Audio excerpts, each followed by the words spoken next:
Father, ako po si Alexa Maras Planas na nag-aaral sa Castor Arviar National High School, Los Baños, Laguna. Father, teach a good prayer to start a new year po. Thank you po, Father.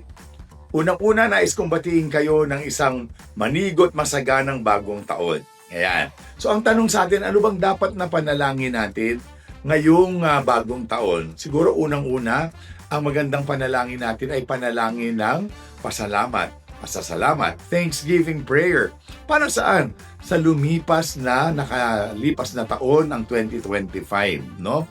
Kasi hindi man perpekto yung 2025, nairaos ika nga sa tulong at gabay ng ating Panginoon.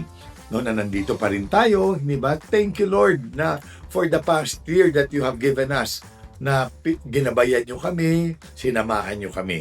Pagkatapos, matapos tayo magpasalamat sa 2025, ay panalangin ng pagtitiwala at panalangin ng pagsuko or surrender sa 2026. Again, our 2026 will not be perfect, no? Siguro hindi magiging perfecto uli, pero isurrender natin sa Panginoon. Kasi mas kilala niya tayo, mas alam niya ang mga nangyayari sa ating buhay. So ibig sabihin, He knows what is best for us, no? So kaya magtiwala tayo sa Kanya. Kaya nga siguro ang January 1 ay inilaan sa ating mahal na ina.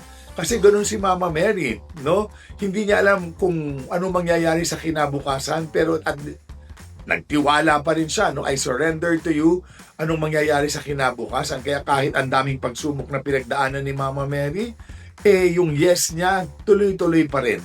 Kasi pinagkatiwala niya ang kinabukasan niya sa Panginoon. Ganon din tayo. Let us entrust our 2026 to the Lord and trust that He knows better, no? Sabi nga nung kanta, di ba? Sa Joseph the Dreamer, sabi doon, Lord, you know better than I. You know the way. So, I let go my need to know why. For you know better than I.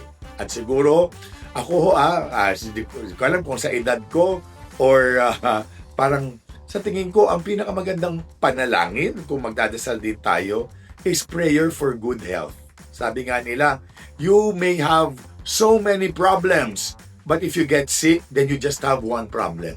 So pag-pray natin na sana tayo ay malusog, ang pamilya ay malusog, dahil yun ang pinakahigit na kayamanan kaysa anumang material na bagay.